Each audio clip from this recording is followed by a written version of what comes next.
Okay, we're discussing 1984, the great novel by George Orwell today. Um, I would say it's the book of clearest intelligence in English, in any language, novel in any language. It's so clear-sighted, so lucid, so logical, and therefore so frightening. Okay, there are a lot of misconceptions about it, misunderstandings.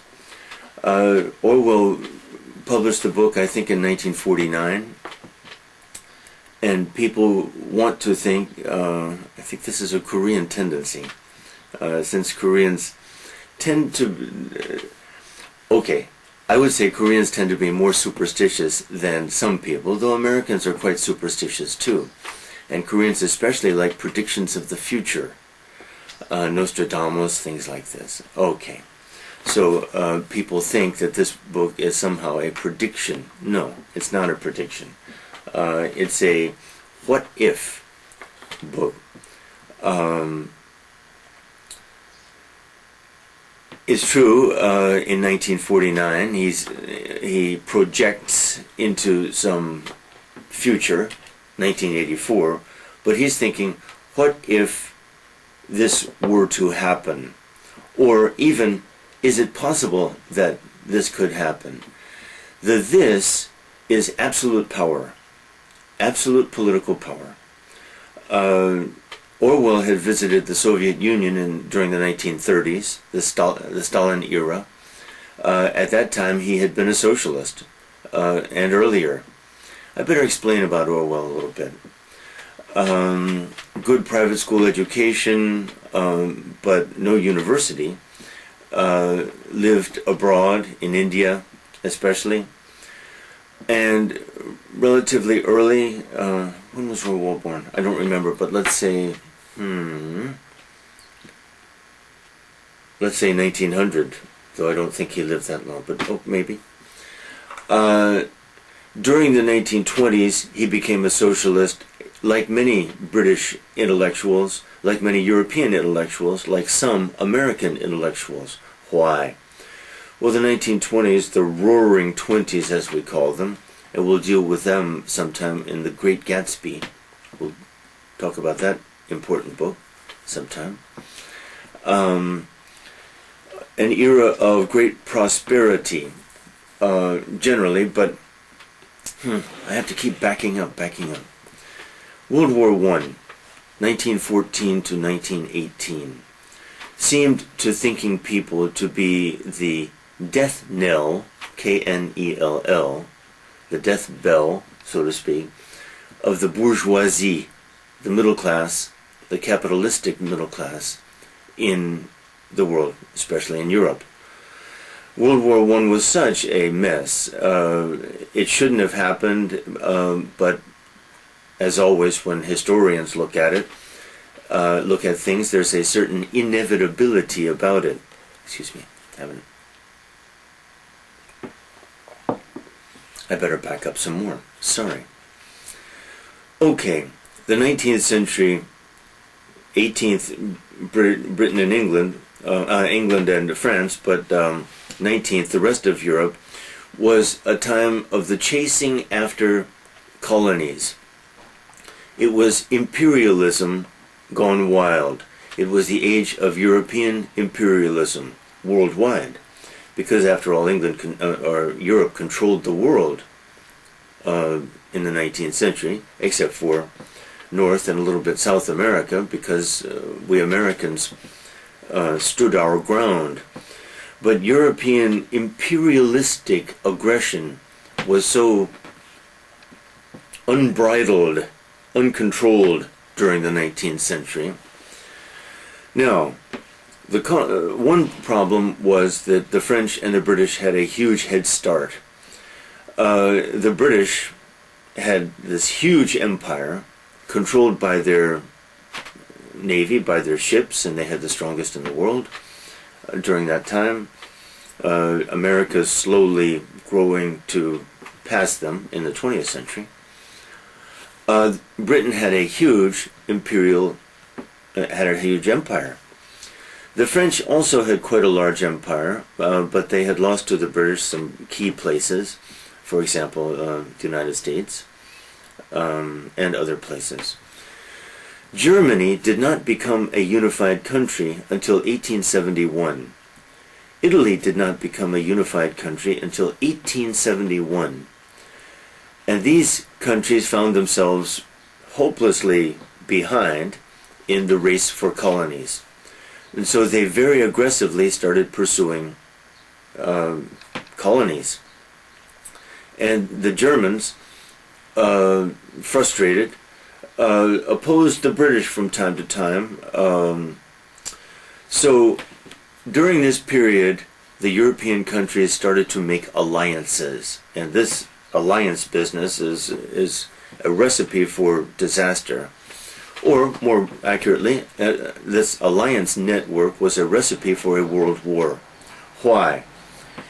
Countries A and B say, I will help you if you help me.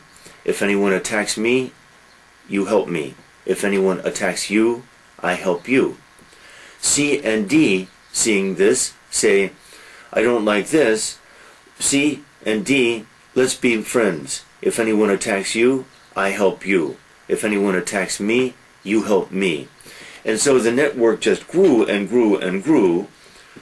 And logically, if anyone attacked anyone, everyone was involved. And it didn't take much, really. In 1914, in Sarajevo, in Bosnia, now Bosnia, then then Bosnia too, Yugoslavia, basically, an Austrian archduke, very high-ranking aristocrat, was assassinated by a radical student in his carriage, and the result was that Austria declared war on Bosnia. Well, the network spread, and immediately everyone was involved. A world war, almost a world war. It's kind of a misnomer, false name. But many countries were involved, and there were battles even in the Falkland Islands off of Argentina, and battles in African countries, small ones though. Of course, World War I was nothing compared with World War II, but it was still quite a large, widespread war. Okay, now, it was a war of trench warfare and gas, poison gas. 10 to 11 million people died, largely soldiers. It was a soldier war, not too much civilian bombing. That was the style of World War II, civilian bombing. So this meant the decimation, radical reduction of young men in Europe, and the British suffered especially too. Okay, the outcome, just as a footnote, we'll talk about this some other time, but the outcome, of course, the U.S. tried to stay out of the war, but finally got involved, of course, on the side of the British. Everyone knew this would happen, but we did try to stay out of the thing, because it seemed to be a European mess. But we finally entered in 1917, and it was over in 1918. The Treaty of Versailles was a very unfair thing. In the Treaty of Versailles, the French made huge demands of the Germans, unfair ones basically, doesn't matter what, thus preparing the way for Hitler's rise to power in Germany. Okay, now through all this, where was Orwell?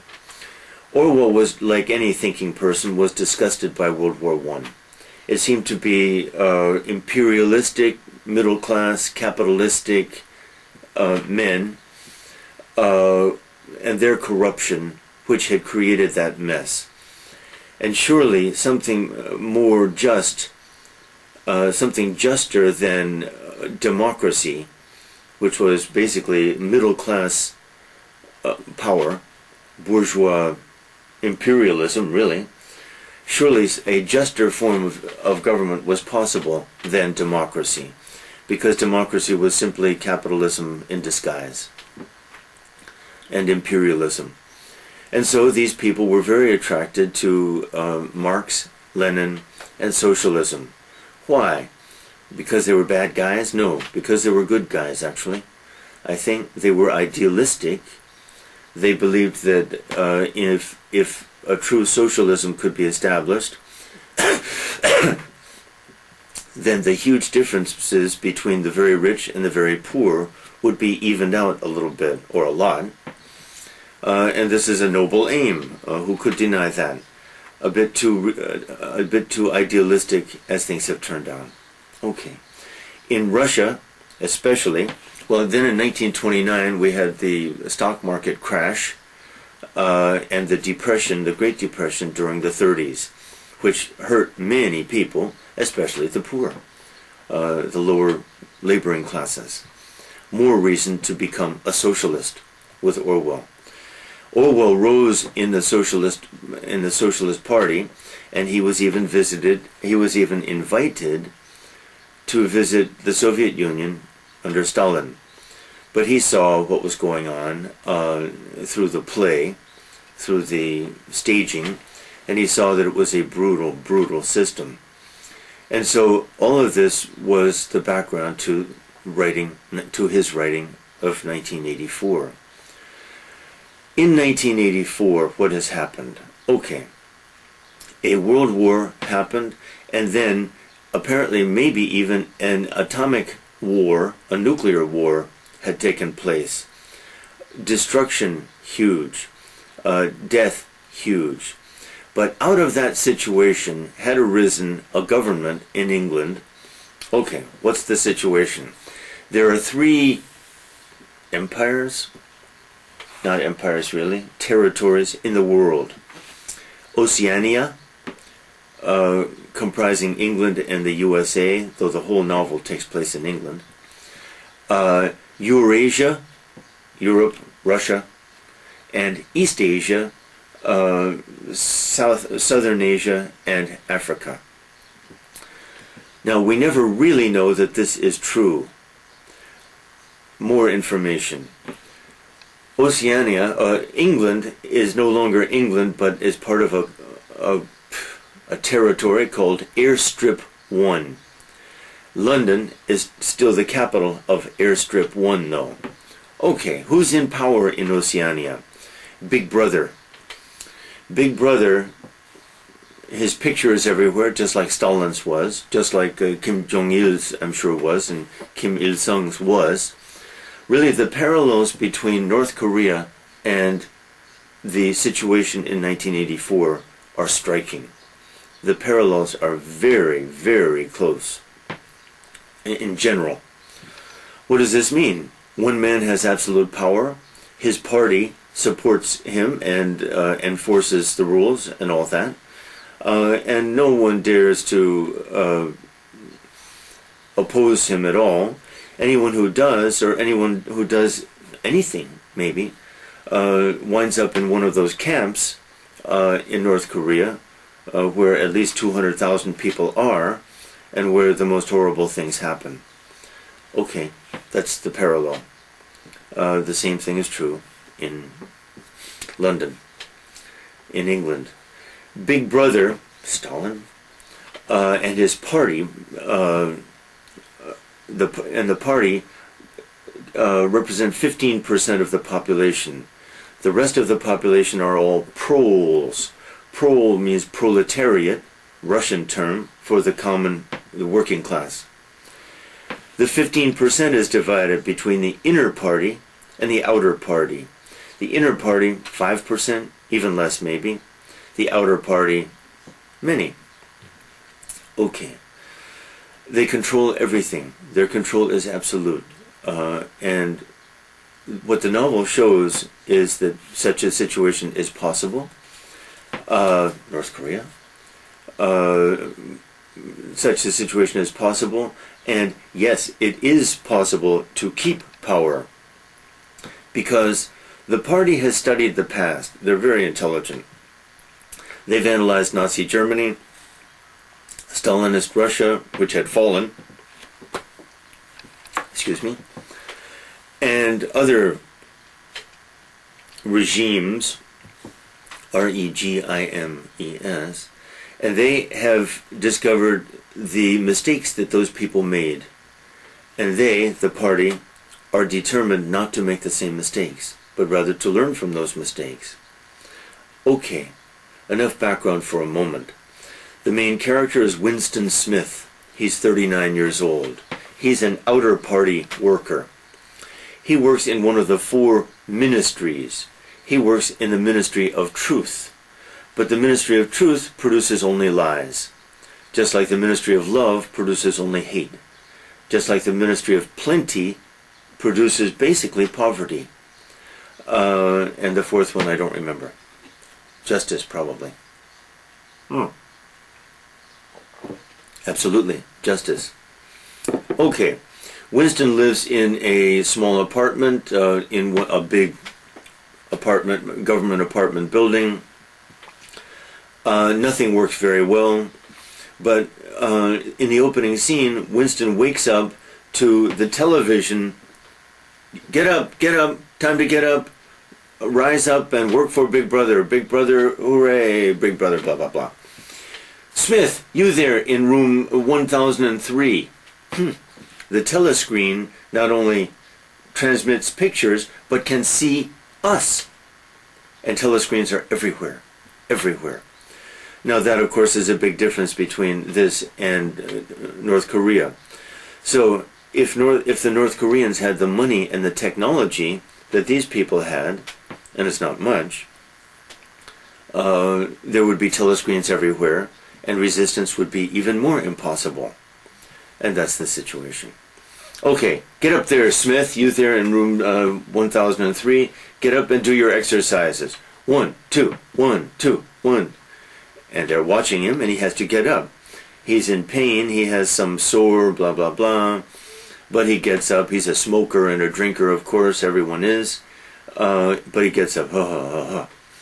Then, maybe later that day, after he goes to work at his office, Mini-Truth, Ministry of Truth, he returns to his room, and his room is configured in such a way that the telescreen cannot see one area. There's a little corner, and in that area he has his desk. Now, he goes to that area quietly and pulls out from a secret place in his desk a pretty book, not perhaps unlike this, but velvet probably, nice color, opens it and starts to write. He has bought an illegal item, a diary, and he is doing something very illegal, keeping a diary. If he gets caught, he's dead. Now, let's establish from the start. When he bought that diary, he bought it at a little shop, let's call it kind of an antique shop. But antique is too much, nothing expensive, little things from the past. The party has tried to destroy everything from the past, all reminders of the past. When Winston entered that shop, he was dead. And he knew it. Does he really think the party doesn't know that that shop exists? Does he really think that the party doesn't know that he entered that shop? Does he really think that the party doesn't know that he bought that item, that illegal diary?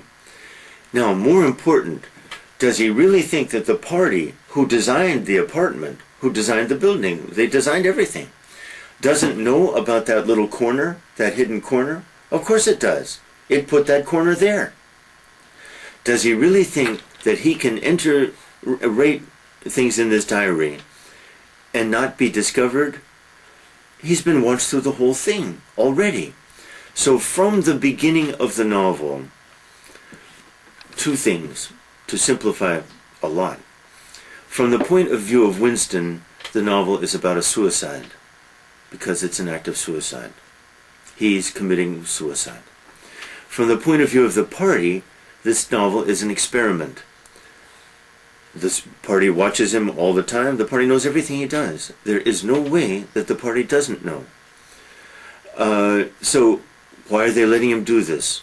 It's an experiment. At a certain point, they will strike, they will capture him, and then the experiment will continue, because the rest of the experiment will be his torture and rehabilitation, his treatment for insanity, making him sane again, making him love Big Brother and the party, because that's the only sane belief, only sane way to live. Anything else is suicide. If suicide can be called sane, then okay, an act of suicide, sane, he's dead. But I think an act of suicide like this is really insane. The party certainly thinks so, and even Winston thinks so. He's dead. Suicide, from his point of view, experiment from the party's point of view. Okay. And if, as soon as you see the novel from that point of view, you realize exactly what it is. The rest is a lucid analysis of how the party stays in power. We know already, though, what the party's beliefs or ideology is, and we discover much more about Winston and really about people. Very interesting, very absorbing reading, and so intelligent on every page, so intelligent. Okay, so Winston goes to work where he falsifies documents from the past, because the party realizes that to control the past is to control the present. To control the present is to control the future. It's all this Marxist, very clear Marxist Soviet thinking taken to a new height. And so Winston does his part. He changes articles in the past in the newspapers which reported things different from how the party had predicted. So it makes the party's predictions, he makes the party's predictions come true for the past. And he kind of likes his work. Some of his colleagues, his more intelligent colleagues perhaps, are involved in making a new dictionary called Newspeak. The party is controlling language and reducing language more and more to a cheapened, let's call it American slang.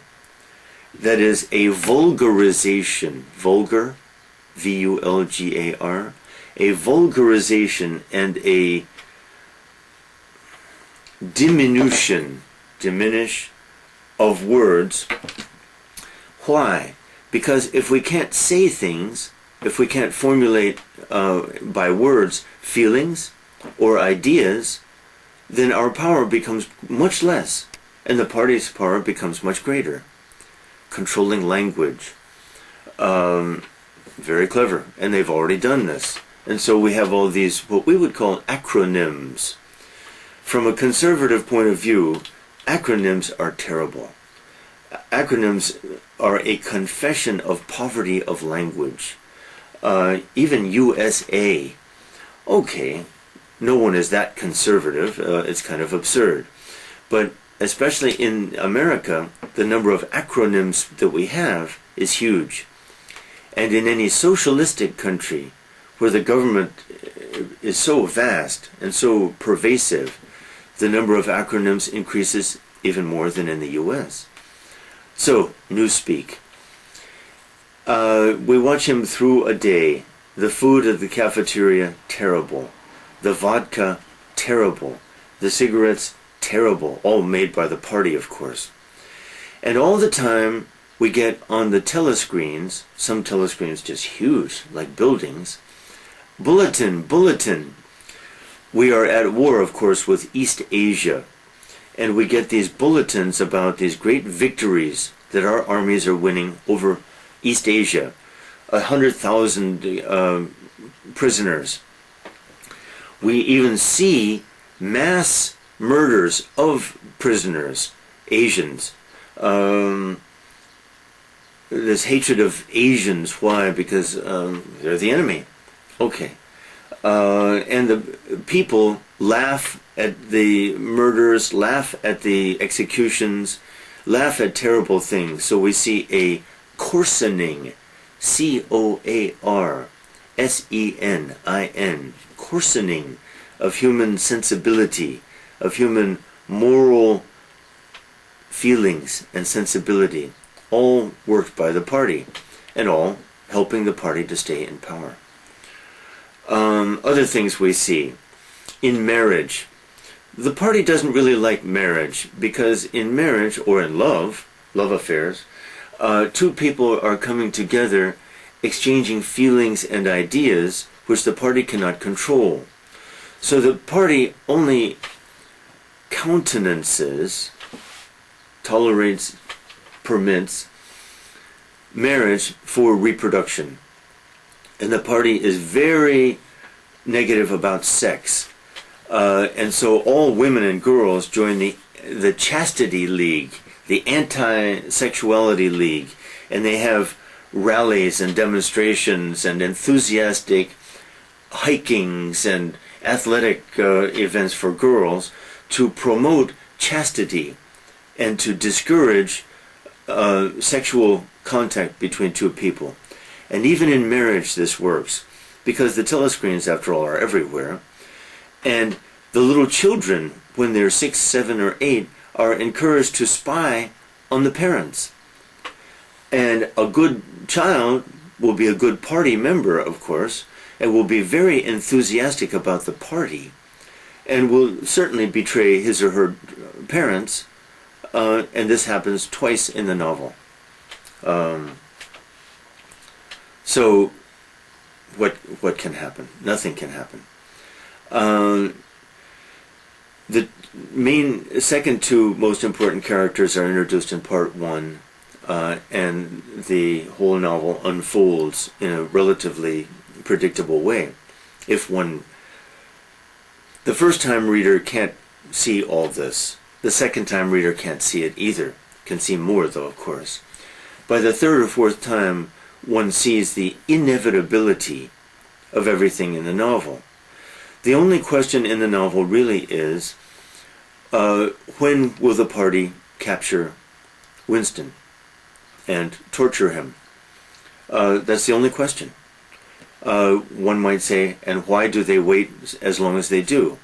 The reason why is easily answered. Experiment. They are watching him, gaining information about him. They want to know him to his core. And they will. They will know him to his core. They will know him better than any mother could know a child, a lover, certainly better than he himself knows himself. All this they're doing. They have picked him out.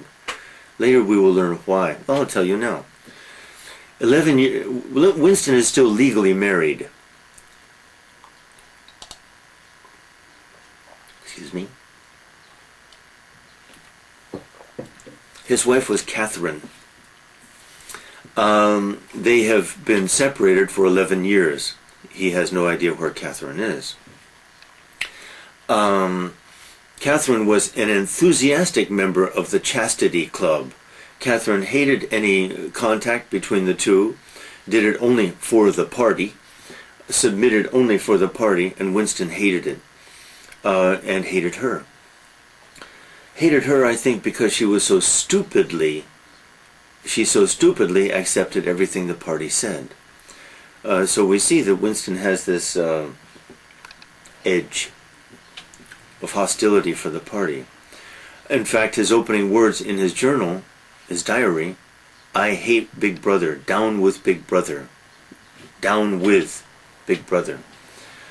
By the way, that journal, the diary, he puts some powder on the diary after he closes it, so that he can tell whether anyone has found the diary and has looked at it. And when he returns to the diary, he finds the powder there, and he thinks, well, no one touched it. Well, this of course is silly. The party doesn't see the powder, maybe. The party hasn't hasn't lived this drama many times before. Of course, the party knows all these tricks. So the party, we assume, goes into the apartment, removes the powder, reads the diary, closes the diary, puts the powder back where Winston put it, and puts the diary back where Winston had it. Of course. There's no doubt about this.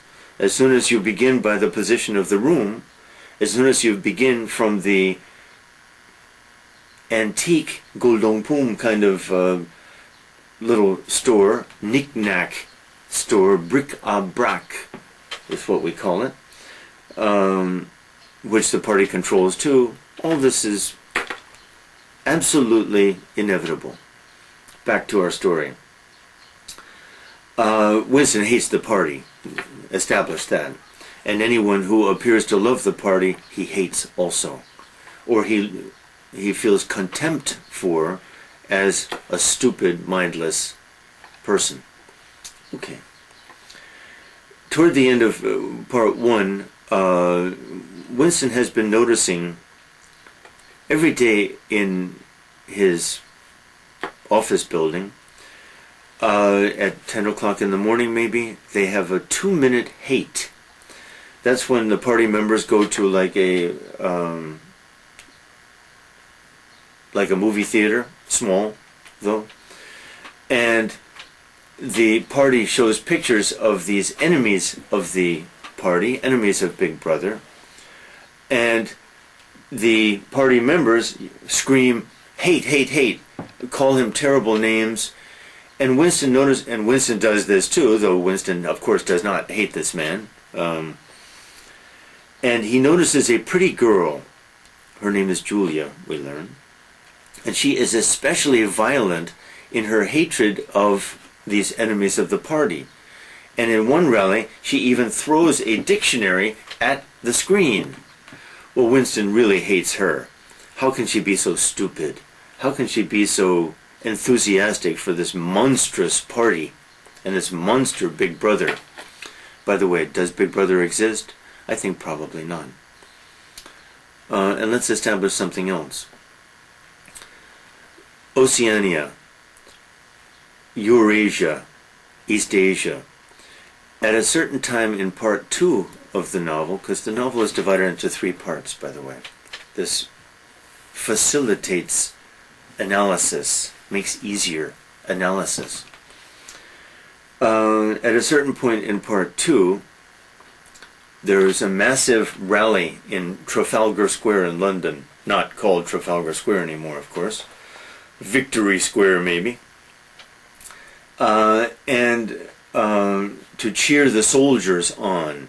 Now, we don't even know that there are any soldiers, frankly. But a great victory, hooray, hooray, hooray.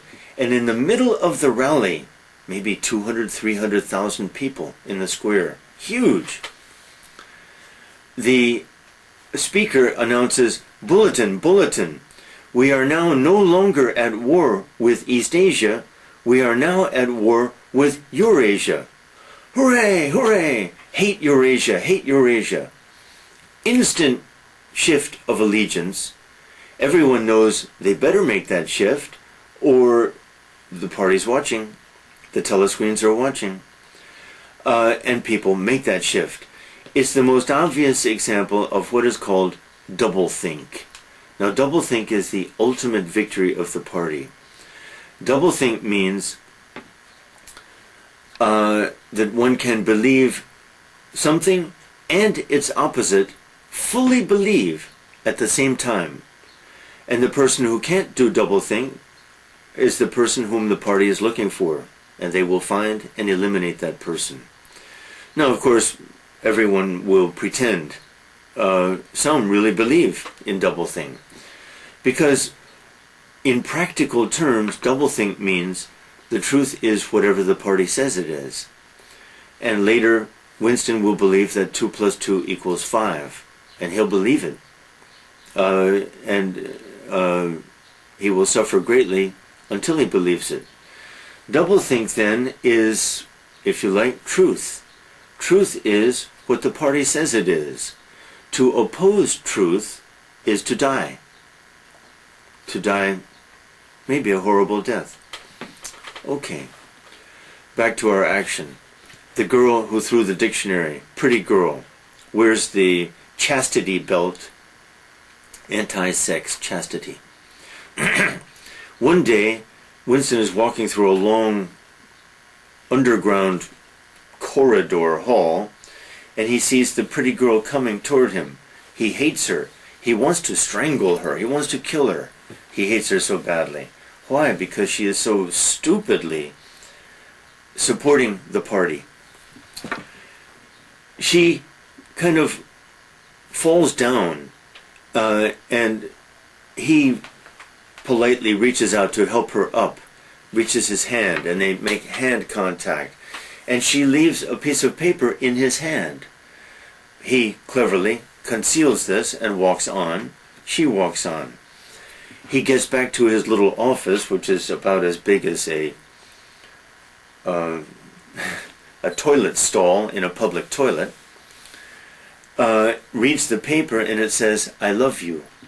Wow! What's this? Meet me, blah, blah, blah. The end. And destroy this paper. Of course he destroys it. He eats it, maybe. I can't burn it. Destroys it. They meet somewhere, I don't remember where. Oh yeah, well I guess they meet out in the woods. They have to take a train somewhere, separately of course. Party is watching. They meet, they talk, they become lovers. She hates the party. She does anything she can to hurt the party. Her weapon, her name is Julia. Her weapon is, sorry for you young people here, her weapon is sex. She uses her body. She loves to seduce, have love affairs with high party officials, and she has had many. Well, this means that all of these party officials are running around, playing, doing things that the party doesn't like. Of course they are. Of course they are. And Julia just loves to show her contempt and hatred for the party by having love affairs with these officials, and the higher the better. Okay, Winston loves her for this. Winston loves her hatred of the party. Winston loves her use of her body in that way. He loves her for it. He respects her for it. And I think that's pretty great by Winston. And he loves her. And she certainly loves him. Even though they did not plan to fall in love at all. They start meeting more and more often in crazy places. After all, can they go to a hotel? Can they go to a yugwan? I don't think so. Can they meet in their offices? I don't think so. By the way, she's a low official. She's a low party member. She loves to make things and fix things with her hands. But she's great. She's great. Okay, the love affair goes on, and they meet O'Brien. O'Brien is a high party official. Very intelligent, very impressive. And he meets Winston, and he says, "I've been watching you. I like your spirit. I think you are intelligent. Come and visit me in my office. You and Julia too." He has noticed. They're afraid, but they go. They enter the office. Beautiful. Everything's beautiful. Nothing's beautiful in Oceania, but that office is beautiful. He serves them great wine. Wine is not available. By the way, a couple of ways that the party stays in power. One way is they are at war all the time. Why?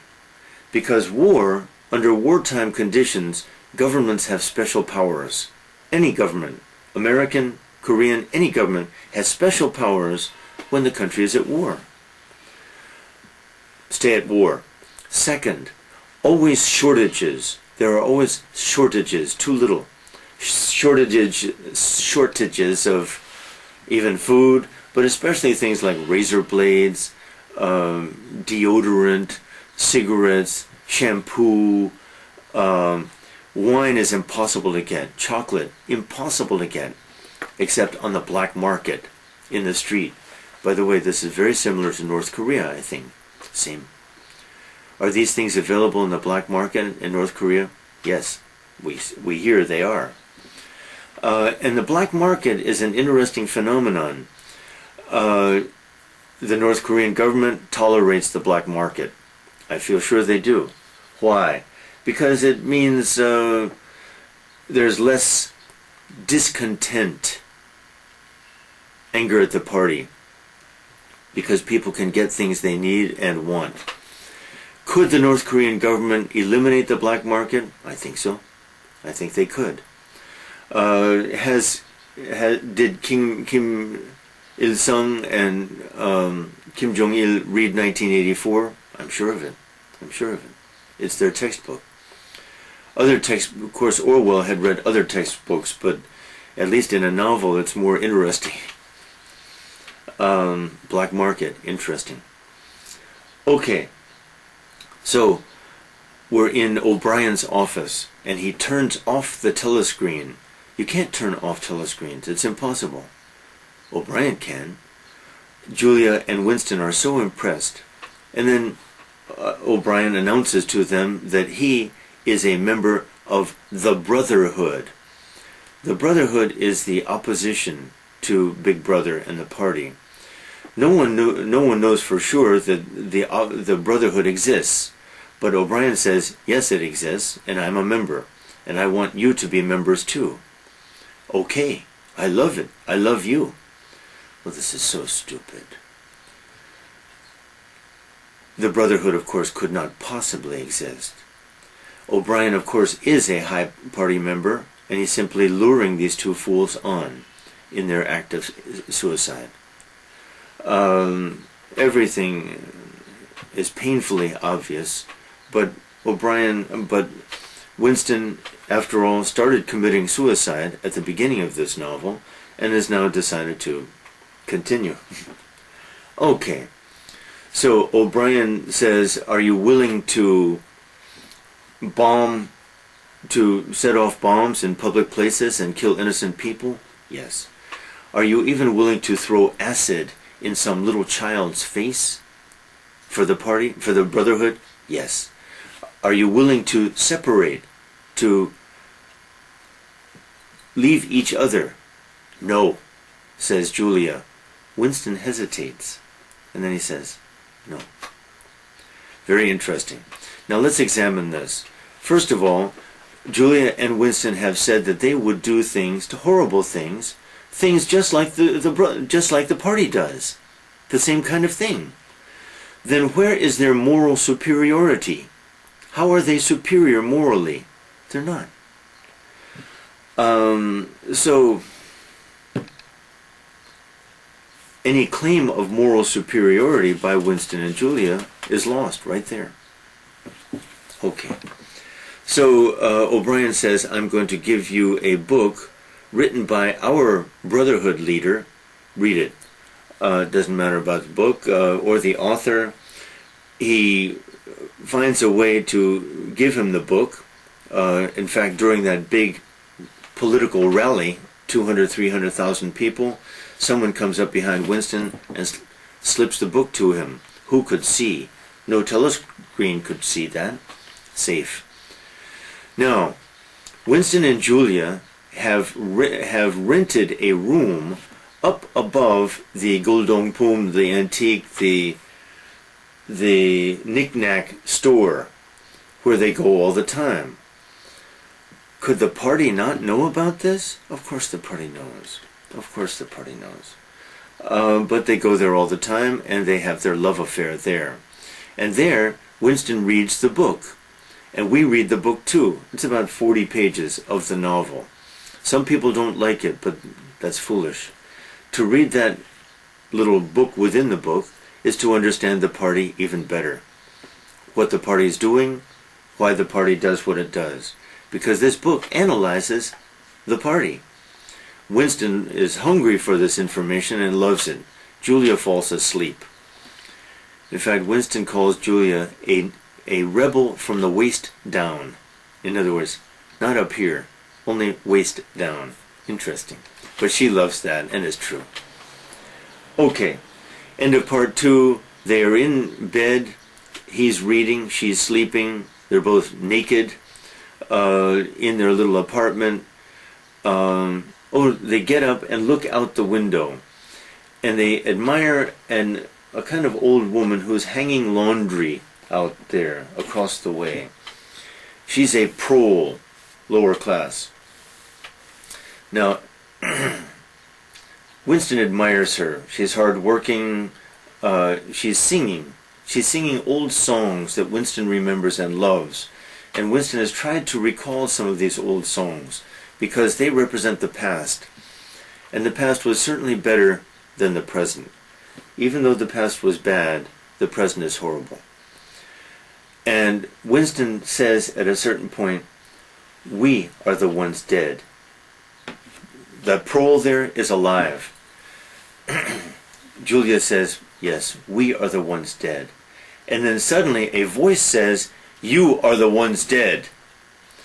They turn around, a picture, like a painting, cheap, on the wall. The painting falls down, and there it is, behind the painting, a telescreen. My God, they've been watched the whole time. They've been listened to the whole time. And how foolish they were not to check. And suddenly they hear, stay where you are, don't move, loudspeaker. The building is surrounded, surrender. Steps of boots, heavy boots coming up the stairs, break the door down. In walk these black, like Nazi, SS, Gestapo troops, scary guys. And in walks Mr. Charrington. Mr. Charrington was the nice old man who ran this shop. And they used to talk, Winston and Mr. Charrington. Winston loved Mr. Charrington. Old man, they talked about the past. They talked about the songs from the past, nursery rhymes. They talked about things from the past. His whole shop is things from the past. Mr. Charrington walks in. He's not old. He's 35 years old. And he's tough. And of course, he's an inner party member. And so, none of this, all of this has been a game by the party, an experiment. They've watched Winston everywhere, all the time. They've listened to his conversations with Julia. They've watched them make love. Everything. They know. They arrest him, hit Julia in the stomach very cleverly, so that she rolls around on the floor. Why do they do that? So she doesn't scream. Can't scream. And Winston must watch, standing there nude. I think they arrest them at this time because they're nude, and therefore they're embarrassed, ashamed. They certainly can't fight or something. They look and feel too ridiculous. The game is over. End of part 2. Part 3 consists of the torture of Winston by O'Brien in Mini Truth, the Ministry of Truth, or is it Justice? Oh, Justice, Mini Justice. Mini Just, I guess. They strap him to a table. They apply electrical pressure. He questions him. When Winston gives stupid answers, all the way up to 3,000. And a time or two, O'Brien is so annoyed with Winston, 2,000, 2,500. And everything O'Brien says is true. And Winston knows that everything O'Brien says is true. And gradually, Winston is tortured, is questioned, tortured, questioned, very badly hurt sometimes, but allowed to recover his health. And from the beginning of part 3, when he's taken into this terrible building with other prisoners, other people are there too, including his neighbor, the husband who was turned in by his little daughter. From the beginning of part 2, people have mentioned room 101. Room 101. And when people mention it, people are horrified, terrified. And one poor man screams he would do anything to avoid room 101. Okay. Winston's heard about it, but after many torturings and many shocks and all that, O'Brien says, by the way, Winston loves O'Brien. Winston respects O'Brien like a god. And O'Brien is kind of like a god. He's so impressive. And he has answers for everything Winston says, of course. And at one point, O'Brien permits Winston to ask some questions. He asks, does Big Brother really exist? What have you done with Julia? And there are 6 questions really, but the most important are these. And what is in room 101? O'Brien's answer, you know already what's in room 101. And really he does know, just like he's known everything that would happen from the beginning of the novel. In this novel, a suicide novel. Because in room 101, one faces one's ultimate fear. And the party has analyzed this, of course, and the party, of course, knows what Winston's ultimate fear is, and Julia's, and in a way that's why they arrest him then, but they knew this maybe weeks or a month before. Okay. One's ultimate fear. Some people's ultimate fear is drowning, maybe. Some people's ultimate fear is suffocation, falling from some terrible height, being buried alive. I think that's mine. Other things. Winston's ultimate fear, in part 2, they were in their apartment there, and suddenly a rat ran across the floor. Julia was amused. Winston was horrified, because the rat had reminded him of some incident in his childhood, some terrible incident in his childhood. So they discovered his. So, at a certain point, room 101, Winston's taken in there. Of course, they use drugs to make people pass out and sleep so that they are easily controlled. And when Winston wakes up, his head, his whole body is strapped to a chair. He can't move. And he can't move his head either. And a cage is put around his head. And there is a screen, like a wire screen, between him and 2 huge, starving, violent rats. And there he is, face to face with these terrible, scary creatures that would terrify anyone, but Winston especially. And O'Brien starts asking him questions. And of course, Winston will say or do anything.